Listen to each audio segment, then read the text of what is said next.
Magandang hapon mga bata! Ngayong Pebrero ay pinagdiriwang ang National Arts Month. At dito sa Batang Artistic, marami ng klase ng pagguhit o sketch ang pinag-aralan natin. Kaya naman, para mas lalo pang lumawak ang ating kaalaman sa pagguhit, pinuntahan namin ng isang kilalang pintor dito sa Pilipinas at tinaguriang Father of Philippine Art Workshop. Siya ay si Professor Fernando Sena. Gusto niyo bang madagdagan ng kaalaman niyo sa pagguhit, kung saan at paano magsisimula? Hawakan na ang inyong lapis at papel at samahan niyo kami. Magandang hapon po, Sir Sena. Magandang hapon naman sa inyo lahat. Ako po si Moonlight. Oo. Magandang hapon po. Magandang hapon naman sa iyo. Ang gwapo mo, ha? Magandang hapon po. Aba, okay ito, ha? Oo. Magandang hapon po. Good afternoon sa iyo. Magandang hapon sa inyo, ha? Okay. Sir, pwede niyo po ba kaming turuan sa pagpipinta, sir? O pagdodrawing? Aba, pwede. Pero bago ko sagutin yung tanong na yon, may itatanong lang ako sa inyo na dalawang tanong. Pag nasagot niyo itong dalawang tanong ko na ito, eh matututo kayo. At matuturuan kayo ng gusto, no? Ito yung unang tanong ko. Kayo ba marunong mag-drawing ng mga linya? Sige nga, drawing nga kayo. Bawa yan. Ito, let's say, ito, anong mga linya yan? Straight ba yan o curve? Straight, okay. Ito, ano to? Curve yan o straight? Curve, okay. Ang una kong tanong, kaya nyo ba i-drawing yan? Oo naman, di ba? Di ba? Linya lang eh, di ba? Ito, mga lines yan, di ba? Okay. Kung kaya nyo mag-drawing yan, ito naman yung mga hugis, yung mga shapes. Ito, anong shape ito?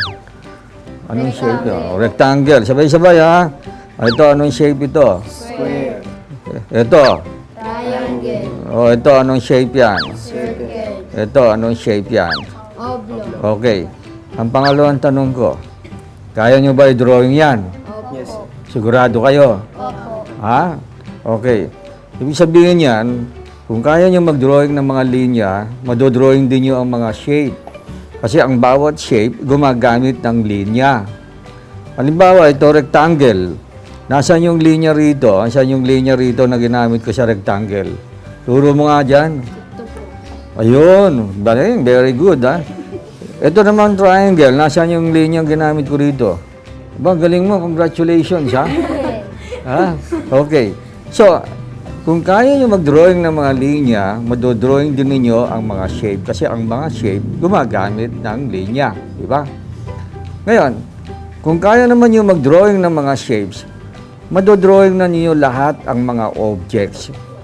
Sapagkat ang bawat object ay gumagamit ng shape at ang bawat shape ay gumagamit ng linya. Di ba?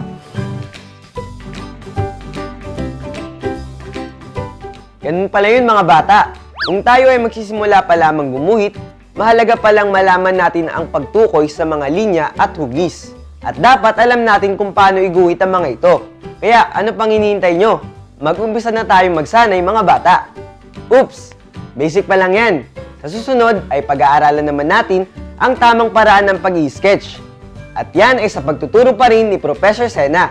Kaya sa Miyerkules, ilolobi ng Diyos ay samahan niyo ulit ako upang sanayin ang ating kakayahan sa pagguhit dahil tayo mga batang artistic.